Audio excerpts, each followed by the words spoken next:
जय श्री राधे राधे सभी बहन भाइयों का आपके अपने चैनल तानिया एक्टिविटी में स्वागत है। आज है भाई मोक्ष एकादशी की हार्दिक शुभकामनाएं सभी श्याम प्रेमियों को। बहुत ही अच्छा दिन है, शुक्रवार भी है, आज मेरा वैभव लक्ष्मी का व्रत भी है और साथ में 11 जमा कहते को नहीं, बहुत अच्छा काम हो गया, एक साथ 2 व्रत हो जाएंगे मेरे। और मोक्ष एकादशी वाले दिन श्री कृष्ण भगवान ने अर्जुन को गीता का उपदेश दिया था।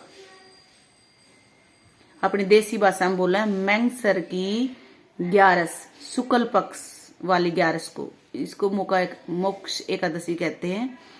इस दिन कुरुक्षेत्र के मैदान में श्री कृष्ण ने अर्जुन को गीता का उपदेश दिया था कि बोला कि भाई ये शरीर तो ना जब जर्जर हो जावा है, नहीं जब बूढ़ा हो जावा है उसी प्रकार समाप्त हो जा फिर नया शरीर धारण कर लेवा है।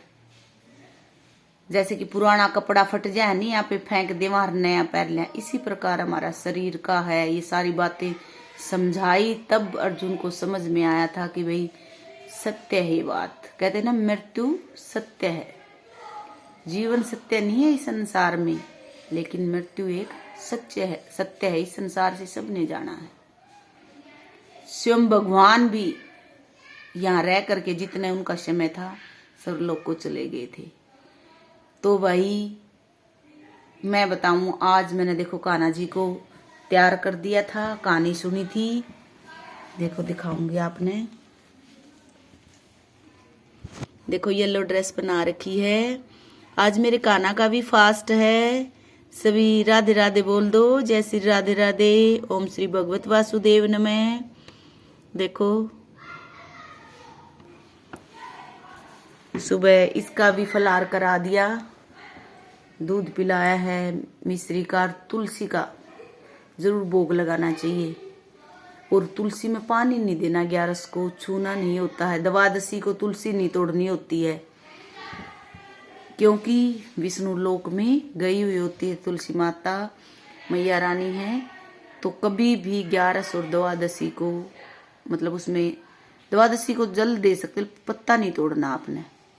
और 11 में जल भी नहीं देना। वैसे पूजा कर सकते हो नियम की, जैसे मैं करती हूँ, संडे को भी मैं पूजा करती हूँ हमेशा, लेकिन जल नहीं देती कभी भी।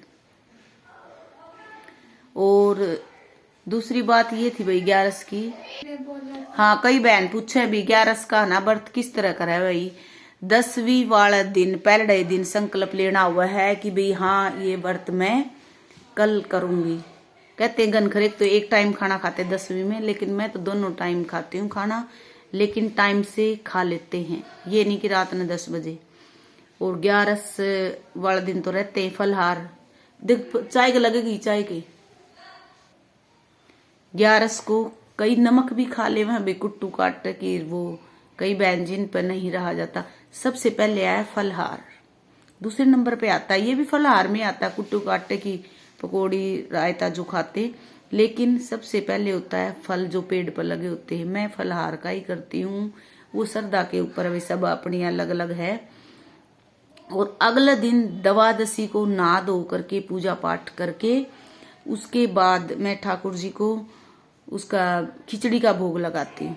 कई बहन मीठे का भी लगाती हैं, हलवा बनाती हैं, मैं तो दोनों को ही, श्याम बाबा को भी, देखो मेरे श्याम बाबा दिखाती हूँ, श्याम बाबा को भी और मेरे कान्हा जी को भी, दोनों एक ही हैं भाई। ये उसका भोग लगाती हूँ खिचड़ी का, देखो दिखाऊंगी आपने।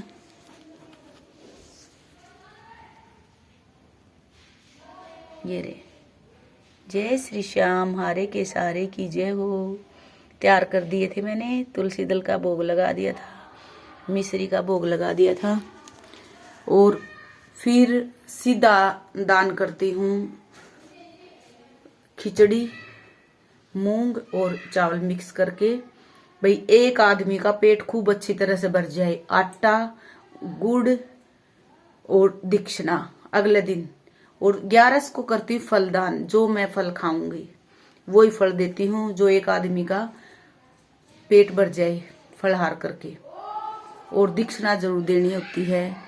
और मंदिर में भी दे देती हूँ। और कोई वो कहते नहीं दिल से मांग करके यूं कहो नहीं कि ये मुझे दे देना, तो उसको जरूर देना चाहिए। भी आत्मा तृप्त हो जाती है कि कहते ना भूखे को भोजन मिल जाए तो कितना वो होता है, संतुष्ट हो जाता है कि हाँ भाई वो खुश होके खाता। भरे हुए को तो भरने से कोई फायदा नहीं है, लेकिन उसको जरूर देना चाहिए जिसको जरूरत है। जरूरतमंद को कोई भी चीज हो, मैं दोनों ही करती हूँ। मंदिर में भी दे आती हूँ और वहां पर भी दे देती हूँ। मेरा तो ये है भाई, आप जरूर कमेंट करके बताना जो बहन ग्यारस करती हैं या भाई हैं कैसे करते हैं, जरूर बताना कमेंट करके। तो ये है भाई मेरा मोक्ष एकादशी की ये एक छोटी सी वीडियो बनाई है आपके लिए। ये बाहर सो रहा है, उसने इग्नोर करिए क्योंकि बच्चे खेलने लग रहे हैं। और चाय पी लो भाई, जिसने भी व्रत रख रखा है या नहीं रख रखा है। तो ये है भाई, सुन करके जरूर बताना। मोक्ष एकादशी की कहानी नहीं दे रखी थी मेरी 365 दिन वाली बुक में। ये जो मैंने बताया है ना, इसी प्रकार से ही मैंने ये उसमें से कहानी पढ़ी है कि 20 दिन वो कहते हैं ना कुरुक्षेत्र में, इस दिन है ना कुरुक्षेत्र में ना गीता जयंती मनाई जाती है। चाहे आप देख सकते हो, लाइव भी आ रहा है उसका प्रोग्राम। सारी मतलब हमारी हरियाणा की संस्कृति है, वहां पर पूरा मेला लगा रहता है। लोग बाग नहाने के लिए भी जाते हैं। गीता महोत्सव मनाया जाता है इस दिन। तो जय श्री राधे राधे, जय श्री श्याम।